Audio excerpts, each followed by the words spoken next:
Aviez-vous l'intention de le tuer? Oh oui. Bienvenue dans la cour des condamnés. Dans cette vidéo, nous allons voir 7 criminels qui n'ont montré aucun remords lors de leur procès. Numéro 1, Dale Jackson. Impliqué dans le meurtre brutal d'un étudiant de l'université de Wisconsin. Nathan Potter, étudiant en cinéma à l'université, a été abattu près de son appartement à River West. Cette tragédie, initialement envisagée comme une tentative de vol aléatoire, a pris une tournure sinistre lorsque Jackson, découvrant que Potter n'avait pas d'argent, a ouvert le feu. Dale Jackson, qui a tiré le coup fatal, s'est enfui, mais la fuite de Jackson a pris fin lorsque son propre oncle, Gerald Hawkins, a informé la police de sa cachette dans le Mississippi. Because you just can't take nobody's life. You know, that's just wrong. And I believe I did the right thing and there's nobody can make me change that. L'arrestation de Jackson a déclenché une onde de choc au sein de sa famille et divisé par l'acte de son oncle, certains membres proférant même des menaces à son encontre.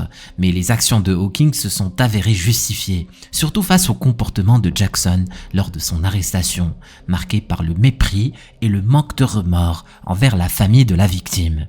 See how evil Chantel is in court, looking at us, swearing at us, and smiling. Denise Potter, la mère de Nathan, a exprimé son soulagement à l'annonce de l'arrestation de Jackson, tout en partageant le souvenir douloureux de son fils, un jeune homme généreux, injustement privé de vie. Cependant, la douleur de la famille Potter a été exacerbée par l'attitude provocatrice de Jackson lors du procès. Judge, there is nothing that can be said to bring back our Nathan. But your sentence can ensure that Chantel does not have the opportunity as a free man to inflict pain like this again. Is there such thing as pure evil? We think so. L'enquête a révélé des liens accablants entre Jackson et le crime. Des témoins ont identifié ce dernier et les douilles trouvées sur les lieux des tirs correspondaient à son arme. De plus, un complice présumé connu sous le nom de D a été arrêté et a avoué que lui et Jackson avaient planifié des vols. Jackson, étant armé et désespéré pour de l'argent, a essayé de faire tout ce qu'il fallait pour gagner de l'argent. Le passé criminel de Jackson, comprenant une accusation pour mise en danger imprudente et des condamnations antérieures, a pesé lourd dans la balance. Lors du procès, la mère de Jackson a tenté de plaider en faveur de son fils, le dépeignant non pas comme un monstre, mais comme un être humain perdu. When I saw it on the news, I even cried. I'm like, oh my God, I can't imagine what that mother is going through. I never had a clue that my child had anything to do with it. My son is not a monster. He is not a monster. Jackson lui-même a tenté de présenter des excuses. Mais ses actions ultérieures, se battant avec des adjoints et affichant un manque flagrant de respect envers la famille de la victime, ont révélé une absence criante de remords.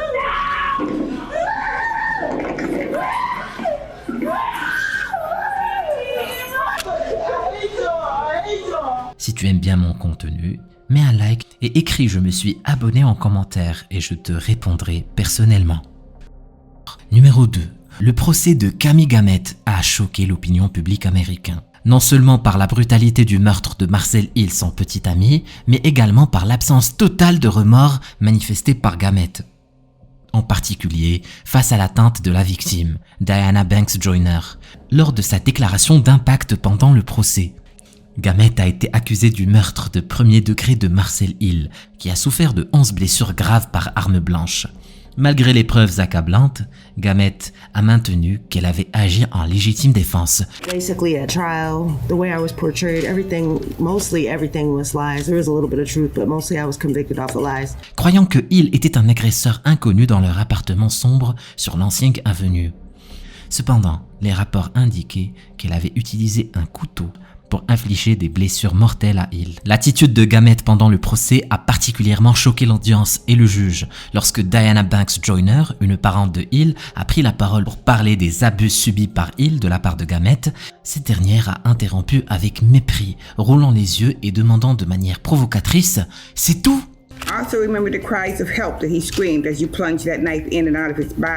Cette réaction a profondément choqué le juge John McBain, qui a menacé de lui fermer la bouche avec du ruban adhésif si elle ne restait pas silencieuse. You're gonna shut your mouth or I'm gonna have some duct tape put on it. Well, he attacked All right, we'll wait here for a moment so we can get her quiet. Le juge du tribunal de circuit de comté de Jackson a exprimé sa réprobation face à l'attitude de Gamette lors de sa condamnation, déclarant espérer qu'elle mourra en prison. We have no choice but to send her where she will also die. I can't believe she stands before you doing this morning. Selon Banks Joyner, Gamette n'était avec Hill que pour l'exploiter et le cadeau qu'elle lui avait donné était la mort. Banks Joyner a exprimé l'espoir que d'autres hommes victimes d'abus comprennent que l'abus n'est jamais une manifestation d'amour, qu'il s'agisse de coups de couteau ou de coups de marteau sur la tête. Il a été rapporté que Gamette a utilisé plusieurs armes pour attaquer Hill, y compris une lampe, un marteau, une poêle à frire et un couteau. Le juge a souligné qu'il était convaincu que Gamette ne croyait pas que Hill était un intrus. Le jury l'a reconnu coupable de meurtre et elle a été condamnée à la prison à vie sans possibilité de libération conditionnelle. You were relentless. You stabbed, you stabbed, you stabbed, you stabbed, you stabbed until he was dead. You didn't think he was an intruder. You know, maybe one stab wound. Okay, maybe that's self-defense. But you put in 11 more to make sure he was good and dead. So I agree with the family. I hope you die in prison as well. You know, if this was a death penalty state, you'd be getting the chair. L'histoire de Malik Terrell est marquée par une cruauté et une tragédie inimaginables. Malik, you ruined my life. You took my baby, my only son. He didn't deserve that. Il a été accusé de meurtre intentionnel de premier degré pour l'assassinat brutal de Dennis King, un adolescent. Terrell a frappé King à la tête avec un marteau, l'a battu, poignardé puis brûlé à mort dans un bâtiment abandonné avant de jeter son corps dans une poubelle. Le mobile de ce crime odieux était la croyance erronée de Terrell et de ses jeunes frères que King avait participé au vol de leur système de jeux vidéo. Mais what? Ce différend tragique a conduit Terrell à attirer King dans une maison où il l'a violemment attaqué dans le but de lui faire avouer sa prétendue participation au vol. King a été signalé et disparu le 19 mai 2018 et ses restes brûlés ont été retrouvés plus tard dans une maison abandonnée. Terrell a fui à Chicago mais a été arrêté là-bas le 21 mai 2018. Lors du procès, l'attitude de Terrell a été particulièrement troublante. Bien qu'il ait présenté des excuses à la famille de King, il a tenté de se défausser en prétendant que King l'avait attaqué en premier. Ses tentatives de renverser la culpabilité sur la victime elle-même, notamment face à la mère de celle-ci, a choqué l'assistance. Selon les proches de King, Terrell était un intimidateur qui n'appréciait pas King car il ne pouvait pas le contrôler. I apologize, like I said, for taking his life.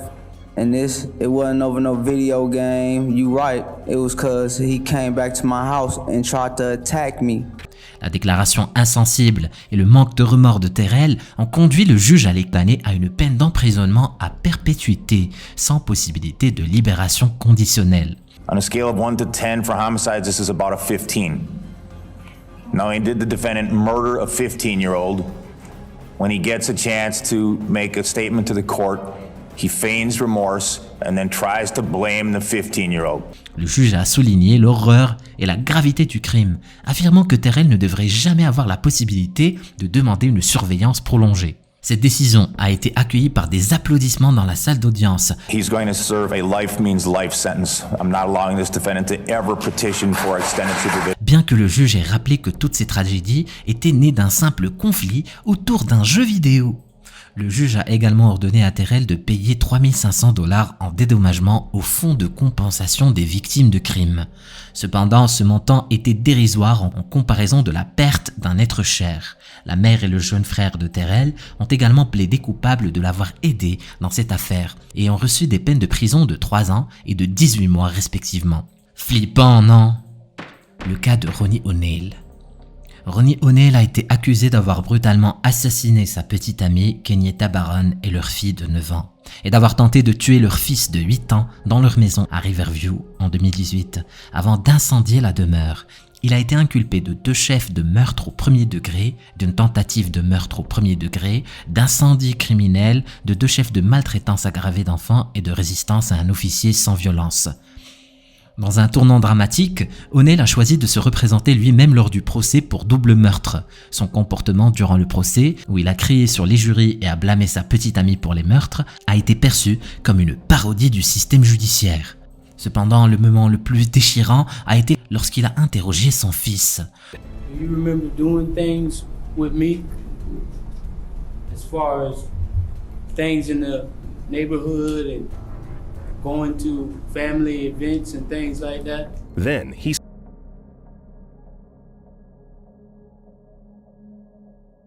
You remember doing an interview with Detective Dirks? Did you guys talk about anything that happened that night? No. No? At any time, did he talk to you about those things and tell you what to say here today? No. Le jeune garçon a dû revivre les moments tragiques du crime, tandis que Ronnie tentait de manipuler son fils en se remémorant les bons moments passés ensemble.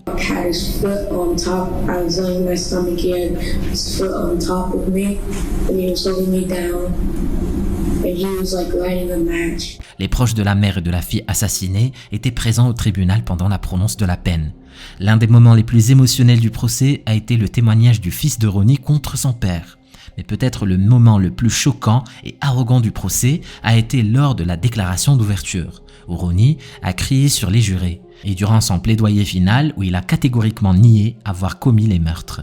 The evidence is going to show that we are under some of the most vicious, lying, fabricating, fictitious government you ever seen. Lors de l'audience, la famille de la victime a livré un témoignage émotionnel.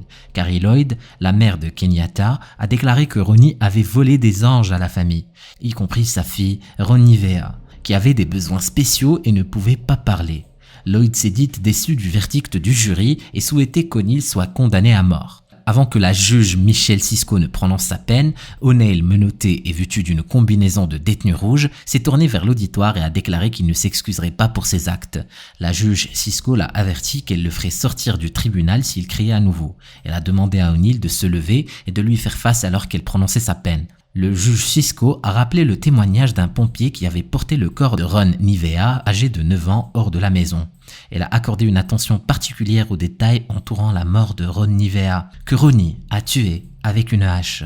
La juge est devenue visiblement émue en décrivant le moment de la mort de la petite fille. Ronnie a été reconnu coupable de tous les chefs d'accusation et condamné à 3 peines à perpétuité, plus 60 ans de prison à purger consécutivement. Numéro 6. Le cas de Kate Ferguson. Kate Ferguson a été reconnue coupable d'avoir commis un double homicide, tuant sa femme Tiffany Ferguson le 18 novembre dans leur domicile, Après ce meurtre, il a emmené leurs 4 enfants chez leurs grands-parents, où il a ensuite tué James Weber, le père de Tiffany, sous les yeux horrifiés des enfants qui se sont enfuis pour chercher de l'aide chez un voisin. Ce voisin, qui était un adjoint du shérif de Kalaska, a immédiatement appelé les secours. Kate a été arrêté après un siège de 7 heures dans une maison. Durant cet événement, il a pris une personne en otage, heureusement non blessée. Il est maintenant confronté à de multiples accusations graves, dont 2 chefs d'homicide, 2 chefs d'invasion de domicile au premier degré, un chef d'enlèvement, un chef de porte d'armure corporelle lors de la commission d'un crime violent et un chef de possession de bombes dans une intention illégale. En plus de cela, Keith fait face à 5 chefs d'accusation de crimes avec arme à feu. Durant son inculpation, l'attitude de Kate était loin d'être conforme à ce que l'on pourrait attendre d'une personne accusée de crimes aussi graves. Il a insulté le juge et la cour à plusieurs reprises, lançant des injures et montrant un manque total de respect. Quand un autre juge a tenté de lui poser des questions, Kate est devenu furieux et a explosé de colère. Can I get you to stand up there at the podium, please? All right. I need to have you raise your right hand for me. Okay. All right. Okay. Stop. Le juge a même été obligé d'ordonner une pause dans l'audience en raison de son comportement perturbateur. I'm not getting into any detail of what happened. If you want to be guilty, you have to say what you did. I'm not saying. Don't touch me. Lors de la déclaration d'impact de la meilleure amie de sa femme, Keith a continué à montrer un manque total de remords. Il a fixé la femme droit dans les yeux, sans aucune émotion, alors qu'elle livrait son témoignage. I would tell her, I knew one day you would kill her. She would always reply, He loves his kids too much. Keith a admis les meurtres de manière désinvolte et sans remords, ce qui a été considéré comme un acte particulièrement effronté. Did you intend to kill him? Oh yeah. And did you think about whether or not you wanted to kill him and make a deliberate choice to do so? No way. Put half a magazine in that. Reconnu coupable, Keith a été condamné à la réclusion à perpétuité sans possibilité de libération conditionnelle. Durant la sentence, le juge a noté qu'il y avait quelque chose de fondamentalement erroné chez Keith. Ce dernier n'a pas beaucoup offert en termes de défense, se contentant de commentaires succincts. Numéro 7. L'affaire de TJ Lane est un sombre chapitre dans l'histoire des fusillades scolaires aux États-Unis. Le 27 février 2012, TJ Lane, armé d'un pistolet de calibre 22 et d'un couteau, est entré dans la cafétéria de son école et a tout simplement ouvert le feu, tuant 3 de ses camarades de classe. 2 autres étudiants ont été blessés, l'un d'eux subissant des blessures graves qui l'ont laissé paralysé et avec des balles logées dans la joue et le cou. Lane a été accusé de 3 chefs de meurtre aggravé et 2 chefs de tentative de meurtre aggravé et d'un chef d'agression criminelle. Cependant, ce qui a vraiment choqué la cour et le public a été son comportement lors du procès. Lane a enlevé sa chemise pour révéler un t-shirt sur lequel était écrit « Killer », tueur, affichant un sourire sur son visage. Le motif de la fusillade reste flou. Et bien que le harcèlement scolaire et le trafic de drogue n'aient jamais été écartés par le procureur, aucun motif clair n'a été établi. Les familles des victimes ont exprimé leur douleur et leur colère dans leur déclaration d'impact, mais Lane n'a montré aucun signe de regret ou de remords. I hate you for the pain you have caused, Nick. You chased him down the hall and fired the last bullet that paralyzed him. Il a continué à sourire et a même adressé un doigt d'honneur aux parents des victimes, ajoutant à l'horreur de la situation. Things I was looking forward to, I will never get to see. My baby brother graduate high school, go to college, graduate college, get married, have children. I will never be an aunt and my children will never know their uncle. Le juge chargé de l'affaire a décidé que Lane serait jugé comme un adulte en raison de la gravité des meurtres. Il a également été décidé qu'il ne serait pas libéré sous caution, ce qui signifie que Lane pourrait être condamné à la prison à vie, mais sans faire face à la peine de mort. L'équipe de défense de Lane a argumenté qu'il ne devrait pas être jugé comme un adulte en raison d'un défaut mental, prétendant qu'il souffrait d'une psychose non spécifiée. And based on the stipulation the court just heard from Attorney Freeman on behalf of TML3, this court determines by a preponderance of evidence in the record that TML3 is able to understand the nature and objectives of these juvenile proceedings against him. He is able to assist his attorneys in his defense in these juvenile proceedings, incluant des symptômes de schizophrénie.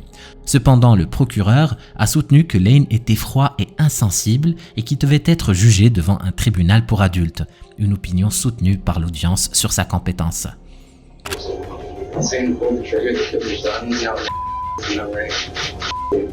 Finalement, TJ Lane a été condamné à 3 peines d'emprisonnement à vie sans possibilité de libération conditionnelle. Et vous, vous en pensez quoi? Laissez-moi vos avis dans les commentaires. Le cas de Jeremy Christian. Le 20 mai 2017, Christian a poignardé et tué Talisin Namkaimesh, âgé de 23 ans, et Ricky Best, âgé de 53 ans. Ces actes de violence ont été déclenchés lorsque ces individus ont tenté d'intervenir alors que Christian proférait des insultes envers 2 femmes apparemment musulmanes. Il a été accusé de 2 chefs de meurtre au premier degré, de tentatives de meurtre, d'agression, d'intimidation, d'utilisation illégale d'une arme et de menaces. Durant son procès, Christian a montré un comportement déplorable, insultant les victimes, ne montrant aucun remords et les blâmant même pour l'attaque. I'm the victim. You're on video facing me. Liar. Liar. Liar. You're not the only black person on Max. Liar. Manufacturing hate crimes. Liar. Ces accès de colère faisaient suite aux commentaires de Demetria Esther, qu'il avait accusé de l'avoir agressé la veille. Christian n'a pas hésité à proférer des insultes racistes, à menacer la sécurité du tribunal et même à menacer de tuer la victime et sa famille en plein tribunal. I blame the system for creating and facilitating people like Jeremy. And then we, the community, have to deal with them. The police captured, not killed, a racist white supremacist known to the police. Holding the bloody knife, he attacked and killed people with. Why? George